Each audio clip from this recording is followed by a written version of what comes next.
Olá pessoal, tudo bem? Meu nome é Endrigo e hoje a gente vai falar sobre redes neurais, tá bom? E se esse conteúdo for útil para você, não se esqueça, curta, compartilhe e se inscreve no canal. Vamos lá?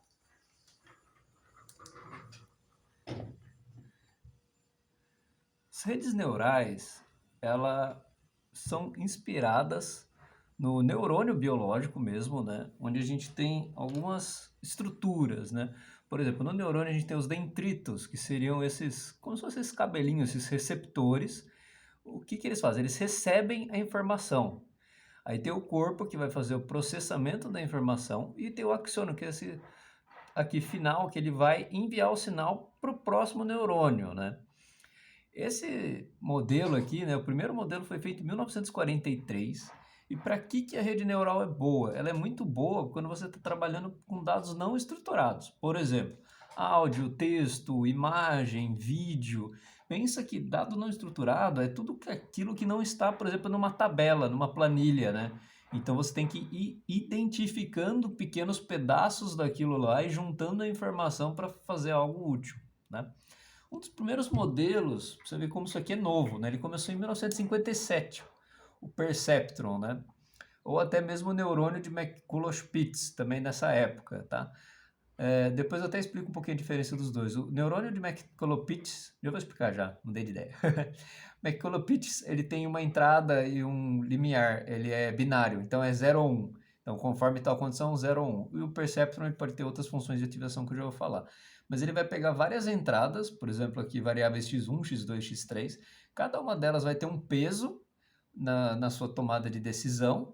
E o que ele faz, o neurônio, né? Ele vai pegar, fazer um somatório de cada um dos pesos vezes a variável e mais um beta, que seria o bias, que seria o viés, tá? Então, por exemplo, conforme se você está estudando, por exemplo, um fenômeno biológico, às vezes a temperatura X1 pode, se tiver a partir de uma determinada temperatura, ele vai ocorrer esse fenômeno e vai aumentando conforme aumenta a temperatura até um limiar, né? Então, ele vai, esse peso beta, talvez eu ganho que esse fenômeno vai sendo cada vez mais rápido, não é algo linear, 0 ou 1, né? Tipo, ou faz ou não faz, que essa é a limitação do McCulloch-Pitts, que é só linear. E falando em funções de ativação, que seria mais ou menos como que responde esse neurônio vai ser 0 ou 1, né? Esse somatório aqui, ele pode ter alguns comportamentos. Então, pode ser uma função tangente hiperbólica, que vai variar, tipo, de se for menos infinito, né? Ele vai dar menos 1, como resultado do neurônio, até 1, né? No limite, conforme se esse número for muito grande aqui, for para infinito, esse neurônio vai devolver 1. Tem uma função que é mais utilizada, é a sigmoide, ou logística também chamada, né? Também chamada de logística, que ela é parecida com a tangente hiperbólica, a diferença é que ela vai sair do menos infinito, ele vai dar 0 até no máximo 1, né? Aqui ficou meio esquisito aqui essa curva, mas ele é simétrico, né? Essa sigmoide é a mesma função da logística binomial, tá? Se quiser até deixa um vídeo ali depois, se quiser voltar e relembrar, tá? Pode ter também uma função linear, então conforme vai aumentando, ou uma ReLU, que eles falam, é uma função que se for negativo, ele dá 0, e se a partir de um determinado valor ele começa, se for maior que 0, aí ele é uma responde linear, é como se fosse uma linear um pouco diferente, né? Ele dá 0 ou um valor, tá?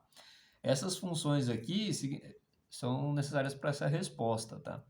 Só que o grande problema aí na evolução do Perceptron é que ele conseguiu separar, né, fazer ali funções, identificar padrões somente lineares, padrões lineares. Qualquer um exemplo clássico, né? Em 69 tinha o problema do Shor, que é o ou exclusivo. E isso aqui o Perceptron linear não consegue fazer. O que é o ou exclusivo? Se for 0, 0 ou 1, 1, eu quero que retorne 0. Se for 1, 0 ou 0, 1, eu quero que retorne 1. Esse quadrante aqui não tem como você passar uma reta, por exemplo, que define aqui se é 0 ou 1. Não tem como você, vou passar uma reta aqui. Não, não vai ter como pegar. Vou passar uma reta aqui, também não vai ter. Teria que ser uma curva meio parabólica aqui e parabólica aqui, separando o 0 para um canto e 1 para o outro, né? Que essa é a limitação do Perceptron, que ele só separa funções lineares. Graficamente é fazer uma reta que vai separar as coisas, né? E aí, como que isso foi resolvido, né? Você deve estar pensando, tá bom, mas se eu passar duas aqui, várias retas aqui, eu vou conseguir separar. Realmente, ele foi resolvido em 86 aqui com o Multilayer Perceptron. O que seria isso? Eu estou juntando as inputs e eu estou fazendo camadas escondidas. Então, essa camada escondida aqui, eu vou vincular, né, todos os meus inputs nessa camada. Aí eu vou trabalhar aqui e depois eu vou jogar para uma outra, posso ter várias camadas escondidas, né, e vou ter uma saída. Então, trabalhando aqui com camadas escondidas, você consegue fazer esse trabalho aqui e separar esse ou exclusivo, tá? Continuando aqui a parte histórica, essas datas é mais para a gente ter uma noção de quando foi, não que você precisa decorar, né? Em 2006, mais ou menos, começa a questão do Deep Learning. O que é isso? São redes neurais, só que com a gente tinha algumas evoluções. Por exemplo, GPU para processamento em paralelo, e a gente começa a ter muitos dados, o Big Data. Então, a gente consegue ter redes neurais bem mais avançadas, identificando os padrões mais complexos, tá? E se a gente fala de uma rede neural, o que ela é, né? Se a gente tentar classificar, ele é um algoritmo supervisionado, né? A gente vai sempre tentar mensurar um erro e ver o quanto esse erro está certo ou não. Ela pode ter uma saída discreta, então eu posso fazer classificações, por exemplo, de imagem, então eu vou ver quantas eu acertei com relação a quantas eu errei, ou contínua, então vou dar um número, a saída é um número qualquer ali, que no caso contínuo. E se a gente olhar, ele não é um paradigma estatístico, é um paradigma de machine learning, deixa que o algoritmo faça as correlações e entenda as relações entre os dados, tá? Como que a gente avalia uma rede neural, né? A gente vai usar funções de perda. O que é a função de perda? A função de perda, eu vou avaliar meus acertos e meus erros. Por exemplo, se a variável for contínua, eu vou usar summa quadratic errors. Então, eu vou fazer o valor real menos o que eu previ ao quadrado.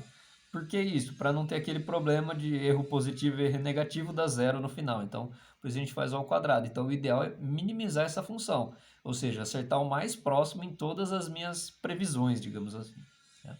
Se for uma variável binária, sim ou não, seria o cross entropy, né, que seria a entropia cruzada. E aí, para binária, seria essa fórmula aqui, que seria o y vezes o log do y estimado, mais 1 menos o log menos o y, vezes o log de 1 menos o y estimado aqui, tá? Aí também minimizar essa função, né? A gente tem esses algoritmos, eles vão funcionar como? Com o gradiente descendente. O que é isso? Ele vai tentar minimizar a perda. Então, aqui, por exemplo, no gráfico, né, ele vai ter uma perda, daí ele vai caminhando, caminhando até chegar a um mínimo aqui. Uma perda mínima possível ali da sua função. Você pode até estar se perguntando, tem risco de cair em mínimos locais? Sim, tem risco de cair em mínimos locais. E aí tem alguns parâmetros que a gente vai ver ainda mais para frente para evitar esses mínimos locais, fazer outros testes para encontrar a perda mínima de todas, tá? E tem uma outra função que ela é interessante, que é a função de regularização L2. O que é isso? Seria uma função para a gente penalizar modelos muito complexos. Ou seja, redes com muitos neurônios, elas vão ficar cada vez mais complexas e tem um risco de overfitting, que é quando você estima um padrão que é tão raro, mas tão raro que ele não vai se repetir. Então, na sua base de teste, você vai encontrar uma acurácia de 100%, só que é um modelo irreal, né? Para variáveis contínuas, a gente vai fazer o mesmo começo que a gente fez na função de perda, né? O y menos o y chapéu, mais esse lambda, que é um peso, vezes o somatório dos betas. Então, cada entrada é um beta. Cada neurônio depois vai devolver um beta para os próximos neurônios. Se tiver duas camadas escondidas, que nem aqui, tem H1 e H2, cada um vai soltar um outro beta. Só que se eu tivesse dois neurônios, então H1 vai soltar um beta para o primeiro e um beta para o segundo neurônio. H2, um beta para o primeiro, um beta para o segundo. E aí depois mais dois ali para saída. Então, quanto mais camadas, mais neurônios, isso aqui vai aumentando e vai ficando, digamos assim, pior a sua rede. Então, se você avaliar dois modelos e, né, ele tiver um resultado melhor com menos neurônios, é o melhor com menos neurônios, né? Mesmo que às vezes a acurácia não é tão grande, tá? Para variáveis binárias, o L, o começo é mais ou menos parecido, que é o somatório do y vezes o log do y estimado, mais um lambda vezes o somatório dos betas ao quadrado também, tá? No R, como que a gente faz as funções, né? A gente vai usar o pacote NeuralNet. Então, aqui a sua rede neural, NN, né, Neural Networks, vai receber do pacote NeuralNet a função NeuralNet. Y, aqui eu estou colocando em função de todas as variáveis, você poderia escolher. Data, o seu data frame. Hidden, aqui eu estou criando uma camada escondida e eu estou falando que na primeira camada vai ter 2 neurônios e na segunda vai ter 3. Poderia ter mais camadas ou menos, enfim. Threshold, seria, aqui igual a 001, é uma regra na parada na redução da perda. Então, quando eu estou descendo aqui o gradiente, se começar a diminuir muito pouquinho a perda, ele fala, ó, para de iterar e tá bom, né?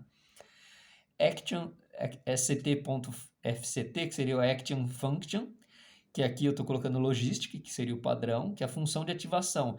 Poderia colocar aqui também, nesse pacote, TANH, que seria tangente hiperbólica.